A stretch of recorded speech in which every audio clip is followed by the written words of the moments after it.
नमस्कार दोस्तों, स्वागत है आपका वाइसर एकेडमी मंसूर में। दोस्तों, आज हम मैथ्स पढ़ने वाले हैं और मैथ्स में सबसे पहला टॉपिक पढ़ने वाले हैं जिसका नाम है नंबर सिस्टम। और नंबर सिस्टम में आज हम बात करेंगे, वो संख्याओं को लेकर बात करेंगे। कितने प्रकार की संख्याएं होती है, संख्याओं के प्रकार को लेकर हम विस्तृत से चर्चा करने वाले हैं। तो आइए शुरुआत करते हैं। हम मैथ्स की बिल्कुल बेसिक से शुरुआत करेंगे और बेसिक से पढ़ते पढ़ते हम टॉप लेवल तक चले जाएंगे। तो आइए शुरुआत करते हैं मैथ्स की। सबसे पहले हम पढ़ रहे हैं क्या, नंबर सिस्टम में सबसे पहले हम पढ़ेंगे क्या, आज नंबर को पढ़ेंगे। नंबर किसे कहते हैं या संख्या किसे कहते हैं। नंबर की बात करें या संख्या की बात करें तो संख्या क्या होती है, किसे हम संख्या कहेंगे। तो संख्या की बात करें तो संख्या को किस तरह से परिभाषित कर सकते हैं। हम सभी जानते हैं कि 0 से लगाकर 1 2 3 4 5 6 7 8 9, यानी कि 0 से लगाकर 9 तक टोटल कितने डिजिट होती हैं। तो आप कहोगे कि यार 10 डिजिट होती है। अब नंबर कैसे बनता है, जब हम इन डिजिट को या इन अंकों को एक के पास एक रखते हैं। जैसे मैं यहाँ पर ये तीनों अंक एक साथ लिख दूं, 1 0 1 2, तो यहाँ से मुझे एक नंबर दिख रहा है, कितना, 12 या 12। एक नंबर दिख रहा है, कितना दिख रहा है, 12 दिख रहा है। तो कोई सा भी नंबर ले लो, कोई सा भी डिजिट ले लो। ये मैंने यहाँ पे 6 रखा, इसके पास मैंने 7 रखा, इसके पास मैंने 8 रखा, तो क्या बना, एक नंबर बना। तो यार मैं क्या डिफाइन करने की कोशिश कर रहा हूँ, संख्या क्या डेफिनेशन बताने की कोशिश कर रहा हूँ कि संख्या क्या होगी, कि यदि हम अंकों को एक के पास एक रखते हैं तो क्या बनती है, संख्या बनती है, नंबर बनता है। तो इसी को लेकर हम विस्तृत से चर्चा करने वाले हैं। जैसे मैं कहूँ कि यार बताओ 4 5 8 6, यहाँ पर नंबर कितना है, तो आप कहोगे नंबर भी एक ही। ये पूरा कितना नंबर है, एक ही नंबर है। और मैं पूछूं कि यहाँ पर डिजिट कितनी है, तो डिजिट आप कहोगे यार डिजिट तो 4 है, 1 2 3 4 डिजिट दिख रहा है, 4 डिजिट है। मैं आपसे पूछूं बताओ 23.44, बताओ यार यहाँ पर डिजिट कितने और नंबर कितने हैं। तो आप कहोगे यार नंबर तो एक ही है, नंबर तो एक ही है, नंबर तो एक ही है, डिजिट कितने हैं बताओ। तो यहाँ पर डिजिट न्यू तो आपको 1 2 3 4 दिख रहे हैं, लेकिन जब भी पॉइंट लगा हो तो पॉइंट में आप डिजिट कैसे गिनोगे। ये जो पॉइंट है, इस पॉइंट से इधर वाले जितने भी डिजिट है उनको आपको गिनना है। तो यहाँ पर कितने डिजिट हुए, 2 ही डिजिट हुए। तो इस तरह हम पूरी बेसिक से पढ़ने वाले हैं नंबर को लेकर। अभी हम डिजिट को लेकर भी बात करेंगे, हम नंबर को लेकर भी बात करेंगे। तो अभी हम डिजिट के टाइप को लेकर, या फिर हम कहें कि नंबर के टाइप को लेकर बात करने वाले हैं। नंबर के टाइप का मतलब संख्याओं के प्रकार के ऊपर हम बात करेंगे। आइए शुरुआत करते हैं।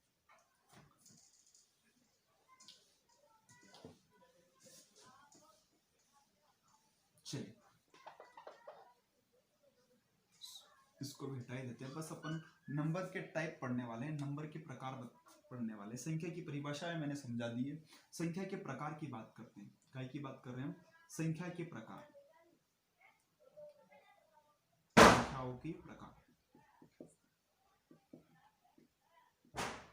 ठीक है, संख्याओं के प्रकार कितने होते हैं। तो संख्याओं के प्रकार की यदि हम बात करें तो मूल रूप से जो संख्या होती है वो 2 प्रकार की होती है। एक होती है आपकी वास्तविक संख्या, एक होती है आपकी कौन सी संख्या, वास्तविक संख्या, जिसको हम काय से डिनोट करते हैं, रियल नंबर भी इसको हम कहते हैं। और एक होती है आपकी काल्पनिक संख्या है।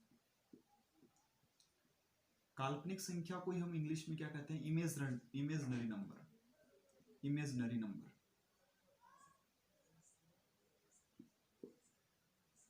तो वास्तविक संख्या किसे कहेंगे हम, वास्तविक संख्या क्या होती है। वास्तविक संख्या की बात करें तो वास्तविक संख्या क्या होती है, जो नंबर या तो धनात्मक हो, ऋणात्मक हो या शून्य हो, यानी कि मैथ्स में जितने भी प्रकार की संख्याएं होए वो सारी वास्तविक संख्याएं ही।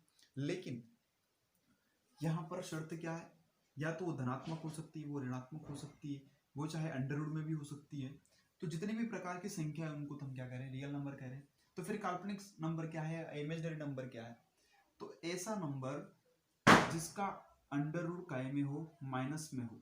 जैसे मैं यहाँ पर नंबर लिख रहा हूँ एग्जाम्पल के तौर पर -1। अगर अंडर रूट के अंदर कोई नंबर लिखा है और यदि वो नंबर माइनस में लिखा है तो वो आपका इमेजिनरी नंबर या काल्पनिक संख्या कहलाती है। तो अंडर रूट -1 जो है वो काय का एग्जाम्पल है, इमेजिनरी नंबर का, या इसको काल्पनिक संख्या कहते हैं। तो इसको दर्शाते कैसे, इसको आई से डिनोट करते हैं। आई का मतलब क्या होता है, आयोटा। क्या कहते हैं इसको, आयोटा कहते हैं। अंडर रूट 1 का जो वैल्यू है वो कितना है, आई है। आई से इसको रिप्रेजेंट करते हैं और इसको हम क्या कहते हैं, आयोटा कहते हैं। तो देखो अब आगे हम देखते हैं कि यार ये जो आयोटा है इनका यदि हम स्क्वायर करते हैं तो दोनों पक्षों में यदि हम स्क्वायर करके देखें तो यहाँ से तो अंडर रूट गायब हो जाएगा, यानी कि यहाँ पर आपको क्या मिलेगा, -1 मिलेगा। यानी कि आयोटा स्क्वायर की यदि आपको कोई वैल्यू पूछे तो कितनी होगी, -1 होगी। तो यहाँ पर आपको सिर्फ इतना सा ध्यान रखना है कि काल्पनिक संख्या या इमेजनरी नंबर क्या होगा। तो आपका जो इमेजनरी नंबर होगा वो क्या होगा, आई से हम उसको डिनोट कर रहे हैं और अंडर रूट के अंदर जो भी नंबर लिखा हो और वो नंबर का होना चाहिए माइनस में। यानी कि यहाँ पर मैं डिनोट करता हूँ अंडर रूट -n से। n के प्लेस पर आप कोई भी वैल्यू लिख सकते हो, यानी कि n के प्लेस पे कोई भी वैल्यू हो सकती है। अगर वो माइनस में है तो वो आपका क्या, कौन सा नंबर होगा, आपका इमेजनरी नंबर होगा। यहाँ तक क्लियर है। आगे हम बात करते हैं इमेजनरी नंबर के बाद आपका वास्तविक संख्याओं को लेकर यदि हम चर्चा करें तो वास्तविक संख्याओं को और डिटेल से पढ़ते हैं। तो वास्तविक संख्याएं क्या होती है, तो वास्तविक संख्या को भी हम वापस दो भागों में बांट सकते हैं। एक होता है आपका पूर्णांक, एक होता है आपका पूर्णांक और एक होता है आपका दशमलव। एक जो प्रकार है वो क्या है, आपका पूर्णांक। इसी को हम क्या कहते हैं, इंटीजर। और इसी को हम क्या कहते हैं, दशमलव को क्या कहते हैं, डेसिमल नंबर कहते हैं। अब पूर्णांक की बात करें तो यार पूर्णांक क्या होगा, पूर्णांक का मतलब क्या, पूर्णांक की बात करें तो पूर्णांक किसे कहते हैं, पूर्णांक का मतलब ऐसा नंबर जिसमें धनात्मक संख्या भी हो, जिसमें ऋणात्मक संख्या भी हो, जिसमें हम जीरो भी शामिल कर सकते हैं, वे सभी नंबर क्या होंगे, आपके पूर्णांक होंगे। पूर्णांक को भी यदि हम आगे डिटेल करना चाहे तो पूर्णांक को हम कितने भागों में बांट सकते हैं, 8 भागों में बांट सकते हैं। एक सबसे पहला प्राकृत संख्या, प्राकृत संख्या के बाद होगी आपकी पूर्ण संख्या, फिर सम संख्या, फिर विषम संख्या, फिर अगला प्रकार है आपका अभाज्य संख्या। अभाज्य संख्या के बाद आपकी आ जाएगी सहअभाज्य संख्या, सहअभाज्य संख्या। सहअभाज्य संख्या के बाद आपकी आ जाएगी संयुक्त संख्या, और संयुक्त संख्या के बाद फिर आपका अगला नंबर आएगा संपूर्ण संख्या। तो पूर्णांक कितने प्रकार के होते हैं, पूर्णांक 8 प्रकार के होते हैं। एक प्राकृत संख्या, पूर्ण संख्या, सम संख्या, विषम संख्या, अभाज्य संख्या, सहअभाज्य संख्या, संयुक्त संख्या और संपूर्ण संख्या। अब दशमलव नंबर की बात करें तो दशमलव संख्या क्या होती है, तो दशमलव संख्या 2 प्रकार की होती है। एक होती है शांत दशमलव, एक होती है आपकी शांत दशमलव और एक होती है आपकी अशांत दशमलव, एक होती है आपकी अशांत दशमलव। अशांत दशमलव भी 2 प्रकार की होती है। एक होती है आपकी अशांत आवर्ती, अशांत आवर्ती दशमलव संख्या, अशांत आवर्ती दशमलव संख्या। और एक और होती है अशांत अनावर्त, अनावर्त आवर्त संख्या। एक होती है अशांत आवर्ती संख्या और एक होती है अशांत अनावर्ती संख्या। ठीक है, तो इतने प्रकार की ये क्या होती है, संख्याएं होती है। सबको हम डिटेल से पढ़ेंगे। सबसे पहले पूर्णांक से शुरू करेंगे, फिर प्राकृत पढ़ेंगे, फिर पूर्ण पढ़ेंगे, फिर सम पढ़ेंगे, फिर विषम पढ़ेंगे। एक एक को हम डिटेल से अब हम पढ़ने वाले हैं। तो यहां तक आपको क्लियर होगा। आगे हम देखते हैं, चलिए आगे देखते हैं हम।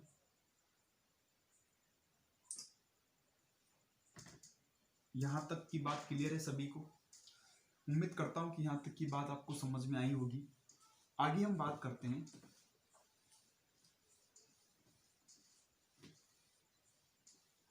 सबसे पहले हम देखते हैं पूर्णांक को। किसको, पूर्णांक को लेकर यदि हम बात करें तो पूर्णांक क्या होता है, किसे कहेंगे पूर्णांक। यानी कि पूर्णांक में आप क्या ले सकते हो, धनात्मक संख्या भी आ जाएगी। क्या क्या आ जाएगी, धनात्मक संख्या। इसी में आप क्या ले सकते हो, ऋणात्मक संख्या। और इसी में आप क्या ले सकते हो, शून्य। ये सभी संख्याएं शामिल होती है। पूर्णांक को हम क्या कहते हैं, इंटीजर कहते हैं, इसीलिए इसको काय से रिप्रेजेंट करते हैं, आई से इसको रिप्रेजेंट करते हैं।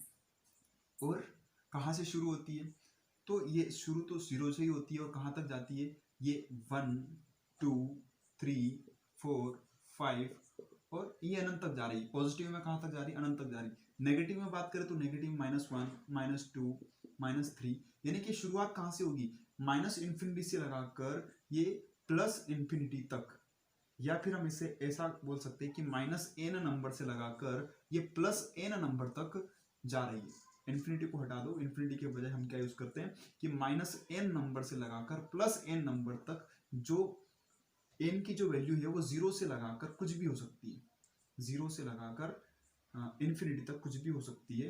अदरवाइज आप इसको ऐसे ही समझिए, -n से लगाकर +n की वैल्यू कुछ भी हो सकती है, 0 भी हो सकती है, 1 भी हो सकती है, 2 भी हो सकती है, सम संख्या भी हो सकती है, विषम संख्या भी हो सकती है, कुछ भी वैल्यू n की हो सकती है। तो ये आपका क्या कहलाता है, इंटीजर कहलाता है। यहाँ तक क्लियर है। देखो प्रश्न कैसे आते हैं उसको लेकर भी हम बात करेंगे, पहले हम इनका डिटेल में समझ लेते हैं ये क्या है, क्या चीजें। चलिए इसके बाद आगे हम बात करते हैं पूर्णांक के बाद। पूर्णांक में सबसे पहला प्रकार मैंने क्या बताया था आपको, प्राकृत संख्या है। क्या बताया था, प्राकृत संख्या है। प्राकृत संख्या किसे कहेंगे, प्राकृत संख्या क्या होती है, नेचुरल नंबर। क्या बोला मैंने, नेचुरल नंबर। नेचुरल नंबर क्या होता है, प्राकृत संख्या यानी कि जो प्रकृति द्वारा प्रदत्त, यानी कि कोई भी ऐसी वस्तु, जैसे मेरे पास ये पेन है, तो मेरे पास कुछ जो भी ऑब्जेक्ट है, तो मैं इसको ऐसा बोलूंगा कि मेरे पास 0 पेन है, मैं क्या कहूंगा, मेरे पास 1 पेन है। यानी कि प्राकृत संख्या का मतलब क्या है कि जो कहां से शुरू हो, 1 से प्रारंभ हो। ऐसी संख्या जो कहां से शुरू हो, 1 से शुरू होती है ना, जो कहां से शुरू हो, 1 से प्रारंभ हो, 1 2 3 4 और ये चलती जा रही है। ठीक है, कहां से शुरू होती है, 1 से शुरू होती है, वो संख्या क्या कहलाती है, प्राकृत संख्या कहलाती है। 1 2 3 4 कहाँ है, जहां तक n नंबर तक हम यहाँ लिख सकते हैं, n नंबर तक ये संख्या जा रही है। नेचुरल नंबर के बाद पहला टाइप पढ़ लिया, दूसरा टाइप होता है आपका पूर्ण संख्याएं। और पूर्ण संख्याएं क्या होती है, पूर्ण संख्याएं, पूर्ण संख्या को हम क्या कहते हैं, होल नंबर। क्या कहते हैं, होल नंबर। होल नंबर क्या होता है, पूर्ण संख्या यानी कि जो कहां से शुरू होती है, 0 से। यानी अभी मैंने प्राकृत संख्या लिखी है, तो प्राकृत संख्या में कहां से शुरू कर रहा हूं, 1 से। और पूर्ण संख्या कहां से शुरू होती है, 0 से शुरू होती है। कहां से शुरू हो, 0 से प्रारंभ हो। कहां से प्रारंभ हो भैया, 0 से प्रारंभ हो रही है। 0 1 2 3 4 कहां से शुरू हो रही है, 0 से शुरू हो रही है। वो आपकी कौन सी कहलाती है, होल नंबर या पूर्ण संख्या कहलाती है। आगे हम बात करें, तीसरा जो प्रकार है मैंने बताया था, सम संख्या। सम संख्या क्या होती है, किसे कहेंगे हम सम संख्या, सम संख्या, या इसको हम इंग्लिश में क्या कहते हैं, इवन नंबर। यानी कि ऐसा नंबर या ऐसी संख्या जो 2 से पूरी तरह या पूरा विभाजित हो जाए। ऐसी संख्या जो 2 से पूरी तरह या पूरी विभाजित हो जाए, या सिर्फ ऐसा लिख लीजिए, 2 से विभाजित हो। 2 से विभाजित हो, ऐसी संख्या जो 2 से विभाजित हो, वो क्या कहलाएगी, आपकी सम संख्या कहलाएगी। कोई सा भी ऐसा नंबर जो 2 से डिविजिबल है, 2 से डिविजिबल है, उसको हम क्या कहते हैं, इवन नंबर कहेंगे। कोई सा भी नंबर ले लें, जैसे मैंने यहाँ पे ले लिया 48, ये 2 से डिविजिबल है। मैंने ले लिया 848, ये भी 2 से डिविजिबल है, मतलब ये क्या है, आपका इवन नंबर। ये तो सिंपल सी बात है, सभी जानते हैं। विषम संख्या, विषम संख्या क्या होती है, विषम संख्या को लेकर यदि हम बात करें तो विषम यानी कि ओड नंबर, इसको हम बोलते हैं। ओड नंबर क्या होगा, ओड नंबर हम किसे कहेंगे, ऐसा नंबर या ऐसी संख्या जो 2 से विभाजित नहीं हो, 2 से डिविजिबल नहीं हो,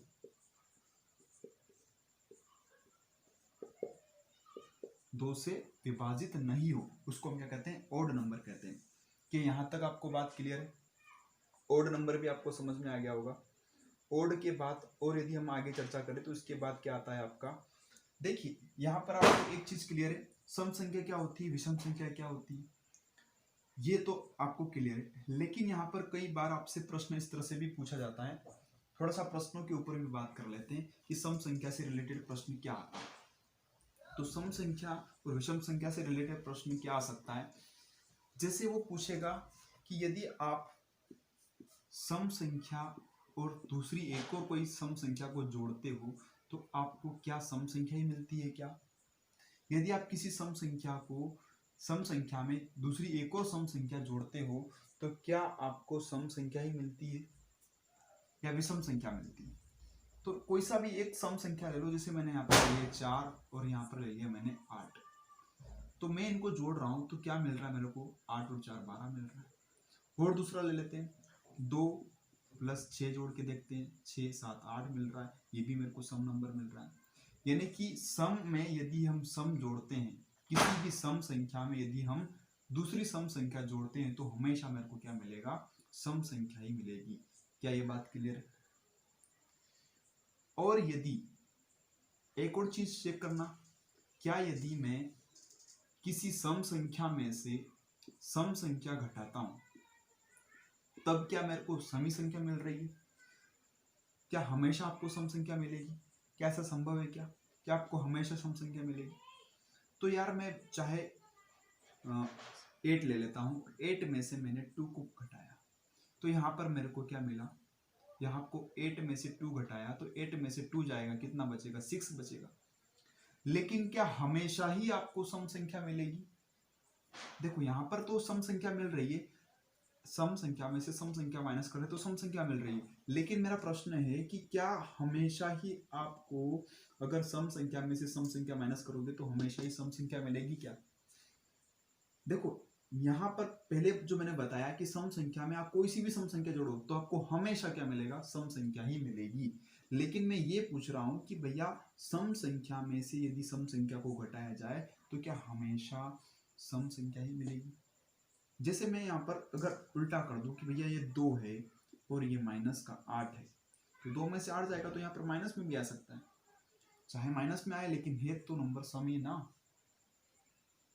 तो यहाँ पर ये फिर भी जो नंबर है कौन सा है, सम ही है, इसलिए आपको क्या लिखना है भैया, आपको सम संख्या ही मिलेगी। यानी कि आपको यहां से एक चीज क्लियर हो गई कि जब भी आप किसी सम संख्या में चाहे प्लस करते हो या माइनस करते हो दूसरी एक और सम संख्या, तो आपको इसके इक्वल में क्या मिलेगी, सम संख्या ही मिलेगी। ये चीज आपको हमेशा ध्यान रखना है। एक चीज तो ये, दूसरी बात, यदि हम बात करें कि यार हम किसी सम संख्या में यदि हम विषम संख्या जोड़े, यदि हम सम संख्या में विषम संख्या जोड़े तो हमको क्या मिलेगा? कोई सी भी सम संख्या उठा लो, मैंने उठाया 8 और 8 में मैंने जोड़ दिया 3, बताओ कितना मिला? 8 और 3 कितना हो गया, 11 हो गया। 8 और 3 कितना हो गया, 11 हो गया। 8 और 3 कितना हो गया, 11, मतलब क्या मिल रहा है, विषम मिल रहा है। मैं यहाँ पर ले लूँ, चलो यार बताओ, मैंने सम संख्या ले ली 12 और मैंने एक ले लिया नो इवन नंबर ले लिया, ओड नंबर ले लिया, तो कितना हो गया, 12 और 9 कितना हो गया, 21। तो ये 21 क्या है, ये भी विषम आ रही है। यानी कि जब भी आप सम संख्या ले रहे हो और उस सम संख्या में जब भी आप विषम संख्या जोड़ोगे आपको क्या मिलेगी, विषम संख्या ही मिलेगी। ये आपको ध्यान में रखना है। जो भी विशेष बात है मैं उसको स्टार बना करके लिख रहा हूं। एक और लास्ट बात, क्या यदि आप विषम संख्या में विषम संख्या जोड़ते हो तो क्या मिलता है? विषम संख्या में विषम संख्या जोड़ते हो तो क्या मिलता है? कोई सा भी विषम संख्या या कोई सा भी ओड नंबर ले लो, मैंने यहाँ पर 9 ले लिया और उसमें मैंने 3 को जोड़ा, 3 भी आपका विषम संख्या, कितना हो गया, 9 और 3 कितना होता है, 12। क्या मिला मेरे को, सम मिला। मैंने लिया यार बताओ विषम संख्या में मैंने लिया 17 और फिर मैंने ले लिया 5 ले लिया, चलो तो यहाँ पर मेरे को कितना मिला 22। ये भी क्या है, सम संख्या है। तो यहाँ पर जब भी आप विषम संख्या में विषम संख्या जोड़ोगे तो क्या मिलेगा आपको, जब भी आप विषम संख्या में विषम संख्या जोड़ते हो तो हमेशा क्या मिल रहा है आपको, सम मिल रहा है, चाहे आप कोई सा भी नंबर ले लो। तो यहां से एक बात क्लियर हो गई, विषम में विषम जोड़ोगे तो क्या मिलेगा, सम ही मिलेगा। लेकिन यदि विषम में से विषम घटाओगे, यदि विषम में से विषम घटाओगे तो क्या मिलेगा, विषम में से विषम घटाओगे तो क्या मिलेगा, क्या तब भी आपको सम मिलेगा। तो आप कोई सा भी नंबर ले लो, 9 में से मैंने घटा दिया आपका 3, तो 9 में से 3 गया, कितना बचेगा 6। यानी कि आप कोई सा भी घटा लो विषम में से विषम, आपको क्या मिलेगा, सम ही मिलेगा। यानी कि कुल मिलाकर आपको कौन कौन सी बात ध्यान रखना है कि यदि सम में कोई सी भी दूसरी सम संख्या जोड़ी जाए तो हमेशा आपको क्या मिलेगा, सम ही मिलेगा। और इस सम में से कोई सा भी नंबर माइनस किया जाए सम संख्या, तो आपको हमेशा क्या मिलेगी, सम संख्या ही मिलेगी। एक बात तो ये ध्यान रखना। दूसरी बात क्या ध्यान रखना है आपको, दूसरी बात ये ध्यान रखना कि यदि आपको विषम संख्या की बात की जाए तो विषम संख्या में क्या ध्यान रखना आपको कि विषम में यदि आप प्लस माइनस करते हो विषम संख्या तो आपको क्या मिलेगा, सम संख्या ही मिलेगी। एक बात ये ध्यान रखना। और एक और बात क्या ध्यान रखना कि यदि आप किसी विषम संख्या में सम संख्या जोड़ते हो तो आपको हमेशा क्या मिलेगी, विषम संख्या ही मिलेगी। ये 3 बातें विशेष रूप से आपको ध्यान रखना है। दोस्तों इस क्लास में इतना ही, अगली क्लास में हम आगे की संख्या को लेकर चर्चा करेंगे। तब तक के लिए नमस्कार।